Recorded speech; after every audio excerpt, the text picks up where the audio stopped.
What is up, guys? I'm back. Told you I was going to pick up a motor for the E36. I was sort of on the fence about which one to go with. I was looking for an S54. Couldn't really find one. People I reached out to that were selling them. Within, a day of them posting, I'd reach out and it would sell. So any of them, I'm sure a lot of you guys had to deal with that. Any like decently priced motor just sells.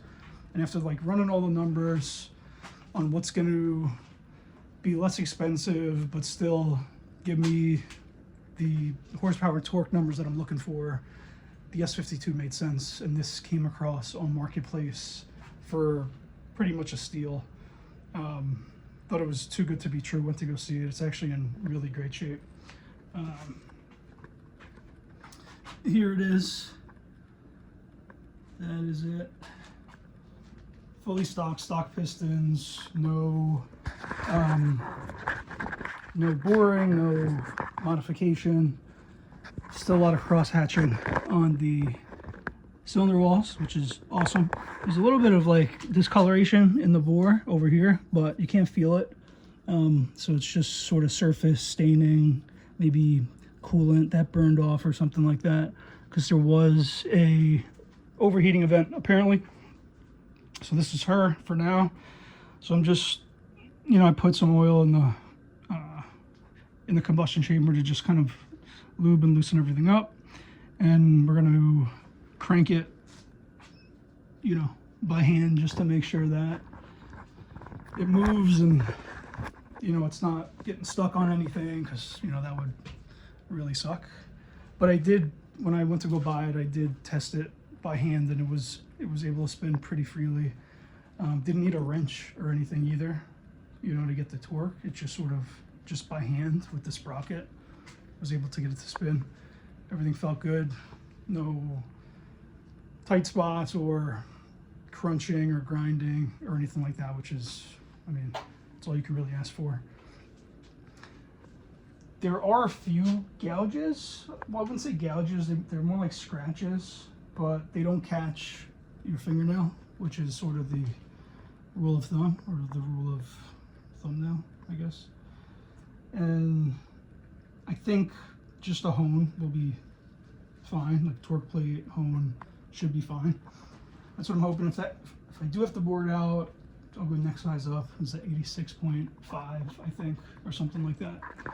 So hopefully it won't have to. Then I can keep the stock pistons, because they also look like they're in pretty good shape. Like, check these things out. No issues. Ran a straight edge across the block. Everything looked flat. I don't have feeler gauges here, but when I take it to the machine shop for the hone, obviously I'll have them check if that's out of spec. But the seller actually showed me a machine shop work order where they checked the head for warpage. He said it was a very quick overheat. Like, he looked down, saw that it was up, pulled over, got the car towed back to his place.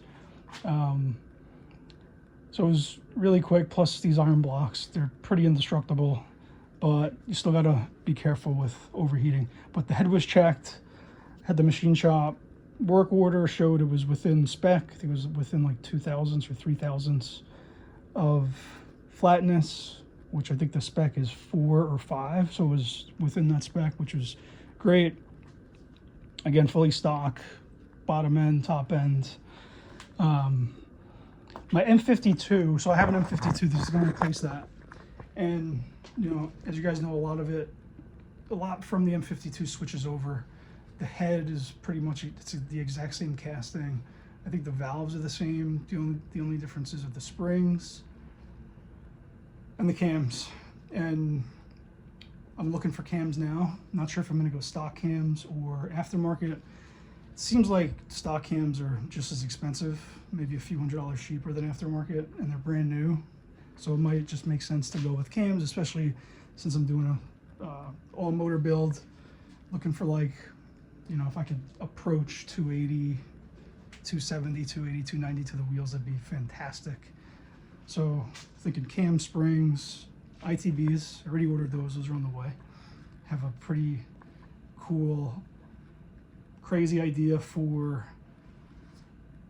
adapting them to this block, because as you know, the S52 did not come with ITBs, and that'll be in another video, so stay tuned for that. And yeah, that's kind of the goal. Leaning NA, but I'm open to doing a turbo.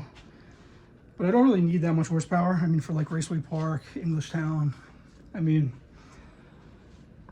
280, 290 would be incredible to get out of this engine.